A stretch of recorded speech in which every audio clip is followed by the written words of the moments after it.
Jangan lupa like, comment, and subscribe channel YouTube TVRI Bengkulu dan nyalakan lonceng notifikasinya.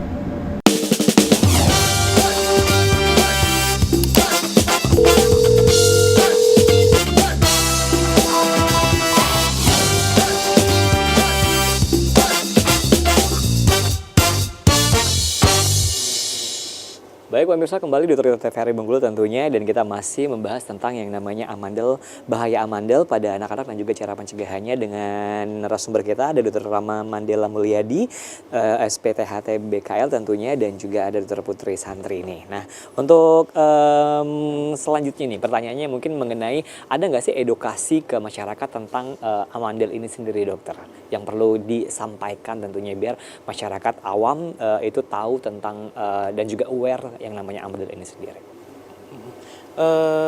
Terlebih untuk anak-anak gitu ya, untuk ayah dan bunda ini ya, saya sarankan untuk ayah dan bunda tolong pahami persis gitu ya gejala seringan apapun pada anak. Gejala seringan apapun. Gejala seringan apapun di rongga mulut untuk ayah dan bunda terhadap si kecilnya. Gitu ya, jangan sampai cuma tidur ngorok karena kecapean gitu, belum tentu gitu ya, karena nanti pada akhirnya takutnya akan mengganggu tumbuh kembang anaknya gitu ya.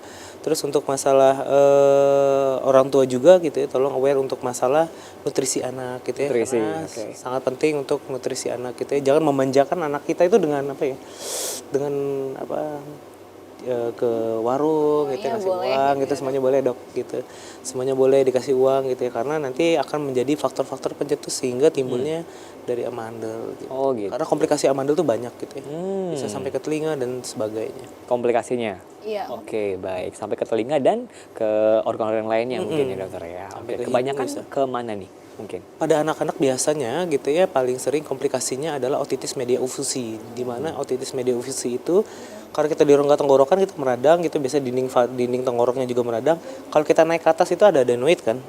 Ketika ada adenoid bisa ingus atau bakterinya naik ke daerah atas. Ketika sudah naik ke daerah atas, dia akan masuk ke daerah tuba iosaceus gitu ya. Kalau masuk ke daerah tuba, setelah itu akan jalan di daerah pipi kita gitu ya, sampai ke belakang gendang telinga.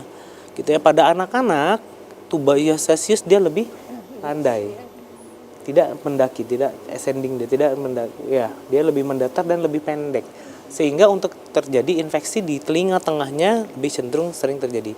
Kalau kata orang awal mula congean.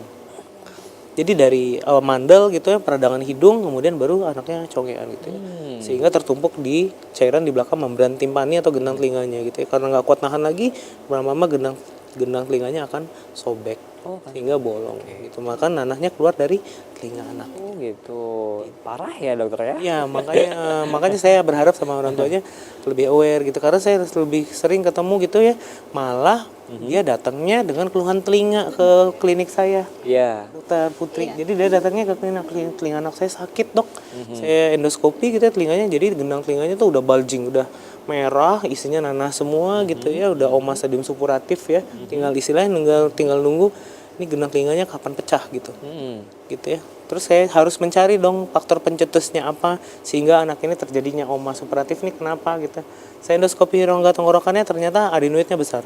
Saya lakukan endoskopi di daerah tenggorokannya ternyata anaknya sedang radang tenggorokan. Jadi itu yang menjadi faktor pencetus ke telinganya. Padahal datangnya bukan karena tenggorokannya sakit, anaknya nggak mau makan, bukan itu. Gitu ya. Jadi faktor pencetusnya itu. Yang diobati apa? Tenggorokannya, telinganya nggak usah diapa-apain. Oh, jadi tenggorokannya diobati? Tenggorokan. Nanti yang karena congeannya tadi? Mengikuti nanti, mengikut sembuhnya di tenggorokannya. Oh gitu. Tapi dia perlu antibiotik yang jelas. Tapi perlu diambil juga nggak sih yang di dalam telinganya itu? Nggak perlu. Tapi pada anak-anak saya tidak lakukan parasintesis. Jadi saya bolongkan langsung gendang telinganya gitu, karena saya lebih menjaga anak-anak gitu ya. Kalau untuk dilakukan parasintesis biasanya anak-anak sering bergerak ya dok ya. Jadi takutnya yang saya harapin bolongannya kecil sehingga nanahnya keluar. Jadi bolong ya karena anaknya bergerak karena sakit ya ditusuk ya. Itu kan lagi radang gendang telinganya, kita lakukan parasintesis, anaknya lebih gerak-gerak, nanti bolongannya jadi besar. Gitu ya. Tapi kalau pada dewasa dengan ada infeksi telinganya biasanya saya tarik. Saya tarik atau saya kasih celah biar nanahnya bisa keluar. Oke, itu daripada ada perbedaan sama anak-anak sama orang dewasa gitu dok? Ada ya, anak-anak itu lebih cenderung gampang goyang-goyang kalau anak-anak tuh. Terus mengendalikan anak-anak tuh tidak segampang kita mengendalikan dewasa. Iya, oke. Kita mau dilakukan pemeriksaan endoskopi gitu nggak segampang dewasa. Oke. Putri mau ditanyakan lagi? Mungkin berbagi pengalaman aja ya, kalau di FKTP itu selain ISPA memang paling banyak itu keluhan telinga, Dok. Dan kalau di edukasi mungkin untuk masyarakat di rumah juga biasanya dokternya akan bilang, Bu ini ada kaitannya sama masalah di tenggorokan, Iya. gitu. Tapi biasanya pasien masyarakat itu, enggak Bu, ini tuh telinganya. Jadi kita perlu jelasin, Ibu ini ada saluran yang menghubungkan antara tenggorokan dan juga telinga. Nah, kalau ada infeksi di satu tempat, yang lainnya juga mengikuti. Jadi memang harus diobati sumber infeksinya dulu, begitu. Memang sebenarnya PR-nya itu lebih ke mengedukasi masyarakat ya, Dok ya. Gitu sih. Oh gitu, oke baiklah kalau gitu. Nah untuk terakhir nih mungkin ke masyarakat yang perlu kita jelaskan kembali, yang perlu kita tekankan kembali tentunya untuk amandel ini sendiri dan bahayanya sendiri dan juga pencegahannya sendiri. Mungkin apa nih dokter terakhir untuk sedikit kesimpulan kita hari ini, silakan.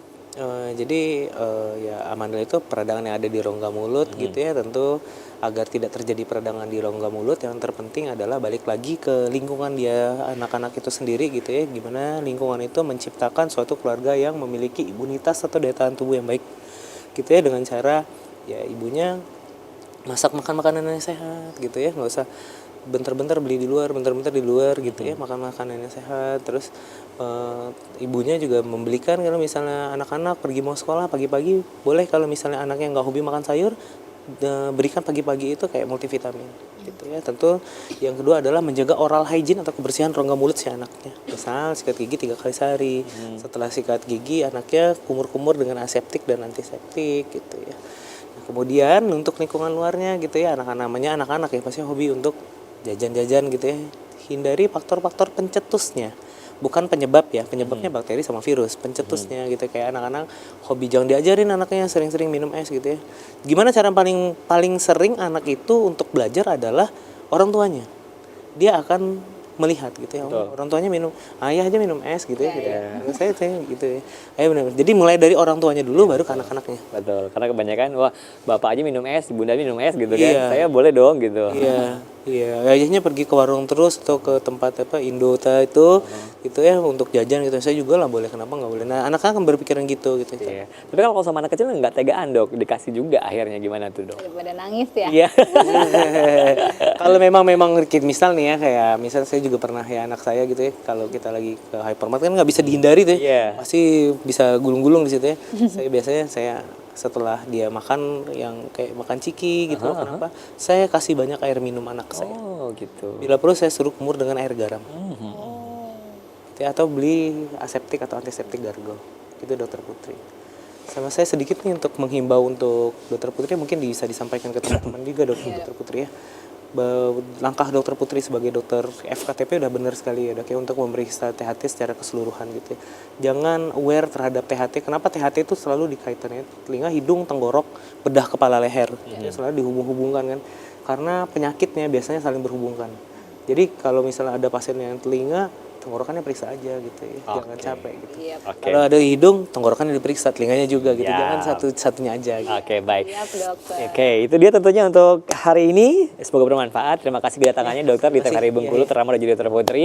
Dan pemirsa, demikian untuk kebersamaan kita di TVRI Bengkulu. Sekali lagi tentunya untuk jaga pola makan dan juga jaga kesehatan kita semuanya. Dan pastikan buat anak-anak itu, kalau amandel itu harus dihindari yang namanya faktor pencetusnya tadi ya kan. Baik, saya kembali pamit. Terima kasih. Assalamualaikum warahmatullahi wabarakatuh dan sampai jumpa kembali.